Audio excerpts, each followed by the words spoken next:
જય હિન્દ, જય ભારત મિત્રો. સ્વાગત છે તમારું નવા વિડીયોની અંદર. આ વિડીયો છે એ ખેડૂતો માટે ખૂબ જ ખાસ છે, કારણ કે આ વિડીયોની અંદર આપણે ચર્ચા કરવાના છીએ કે વારસાની જમીનની વહેંચણી માટે સરકારે એક મોટો નિયમ બનાવ્યો છે.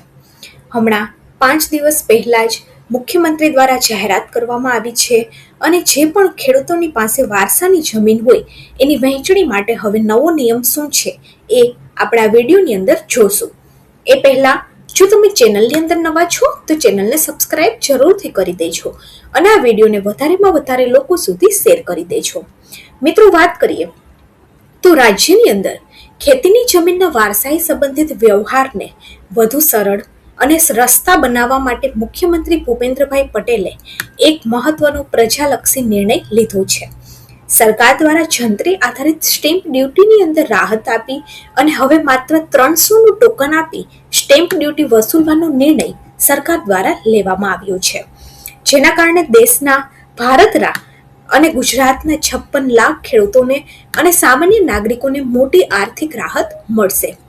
રાજ્ય સરકારને મળેલી સત્તા મુજબ ગુજરાત સ્ટેમ્પ અધિનિયમ 1958ની કલમ 9 હેઠળ આ રાહત આપવામાં આવી છે. મિત્રો, વાત કરીએ તો નિર્ણય પાછળ ખેડૂતોના સંગઠન, કિસાન સંઘ અને સમાજના અગ્રણીઓ દ્વારા કરવામાં આવેલી રજૂઆતને ધ્યાનમાં રાખવામાં આવેલી છે. આનાથી ખેડૂતોને સીધો ફાયદો થશે. શું ફાયદો થશે તો કે નિર્ણયથી ખેતીની જમીનની વારસાઈ વહેંચણીની અંદર આવતી જે ભારત સ્ટેમ્પ ડ્યુટી છે એ ખર્ચમાંથી ખેડૂતોને સૌથી મોટી રાહત મળશે.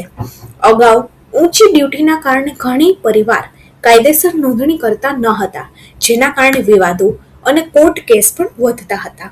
હવે ઓછી સ્ટેમ્પ ડ્યુટીના કારણે લોકો કાયદેસર દસ્તાવેજીકરણ તરફ આગળ વધશે, જે પારદર્શકતા વધારશે અને જમીનના હક અંગેની જે ગેરસમજ છે એને ઘટાડશે.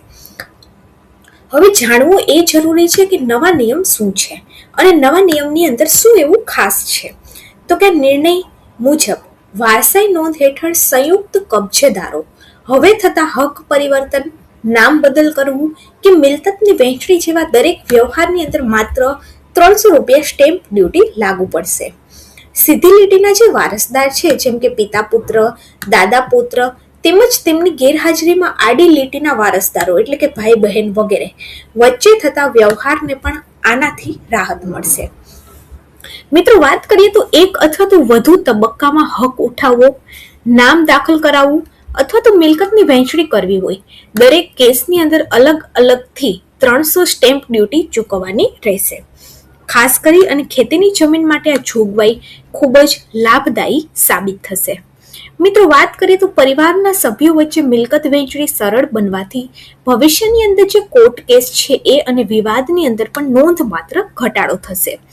હકપત્રકની આપણે વાત કરીએ તો વધુ સ્પષ્ટ બનશે અને જેના કારણે જમીન માલિકી અંગે સ્પષ્ટતા પણ આવશે. મિત્રો, સરકારના નિર્ણયથી જમીન સંબંધિત વ્યવહારો છે વધુ ઝડપ અને સરળ બનશે. માત્ર 300ની સ્ટેમ્પ ડ્યુટીની પ્રક્રિયા સરળ બનતા ease of doing business. Ease of doing business શું છે તો કે બિઝનેસ જે છે એ જે લોકો કરે છે એને ઇઝી સરકાર બનાવે છે, ઘણી બધી રાહત આપે છે, જેનાથી એનો બિઝનેસ વધારી શકે, જેને ઇઝ ઓફ ડુઈંગ બિઝનેસ કહેવામાં આવે છે. એને પણ પ્રોત્સાહન મળશે. કુલ મળી અને રાજ્ય સરકારના નિર્ણયથી ખેડૂતો અને સામાન્ય પ્રજાને આર્થિક રીતે રાહત મળશે. પારદર્શકતા વધતે, કાયદેસરતા અને સરળતાને પ્રોત્સાહન આપતો આ મહત્વનું પગલું માનવામાં આવી રહ્યું છે. મિત્રો, વાત કરીએ તો જેમની પણ પાસે ખેતીની જમીન છે એમને ખબર હશે, ગણોતિયાઓ ખરીદ કિંમત ભરપાઈ કરવાની મુદત છે ડિસેમ્બર 2026 સુધી વધારી દેવામાં આવી છે. એટલે કે મુખ્યમંત્રી ભૂપેન્દ્ર પટેલે ગુજરાત ગણોત વહીવટ અને ખેતી જમીન અધિનિયમની જે કલમ 32 છે એના અંતર્ગત ગણોતિયાઓની ખરીદ કિંમત ભરપાઈ કરવાની જે મુદત છે એ 1 વર્ષ વધારી દીધી છે. ગણોતિયાઓ દ્વારા અજ્ઞાનતાને કારણે ખરીદ કિંમત ભરપાઈ ન કરી હોય તેવા કિસ્સા ધ્યાનમાં આવ્યા છે અને આવી ખરીદ કિંમત ન ભરવાના કિસ્સામાં તેમને કાયદેસરના માલિક ગણી શકાશે નહીં.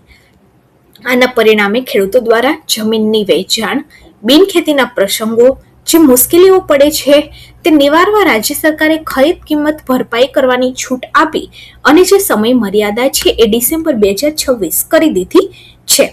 મુખ્યમંત્રી ભૂપેન્દ્ર પટેલ સમક્ષ ખેડૂતોએ કરેલી રજૂઆતો અને 31 ડિસેમ્બર 2025ના અંતે કેસોની બાકી રહેલી સંખ્યાને ધ્યાનમાં લઈ અને તેમણે ખેડૂતોની તરફેણની અંદર વધુ એક નરમ વલણ દર્શાવી અને ગણોતિયાઓની ખરીદ કિંમત ભરપાઈ કરવાની મુદતને 31 ડિસેમ્બર 2026 સુધી લંબાવી દીધી છે. આ ખેડૂતલક્ષી નિર્ણયના પરિણામે ખેડૂતો અને ગણતિયાઓ ખરીદ કિંમત કરી અને કાયદેસર માલિક છે એ બની શકશે. તો આવી રીતે મિત્રો આ હતા ખેડૂતો માટેના સૌથી મોટા સમાચાર. જો વિડીયો સારો લાગે તો વિડીયોને લાઈક કરી દેજો અને આપણી ચેનલ ગવર્મેન્ટ સાથીને સબસ્ક્રાઇબ જરૂરથી કરી દેજો અને વિડીયોને વધારેમાં વધારે લોકો સુધી શેર કરી દેજો. એટલે પણ જે પણ ખેડૂતોને કાયદેસરનું માલિક બનવું હોય એ આવી રીતે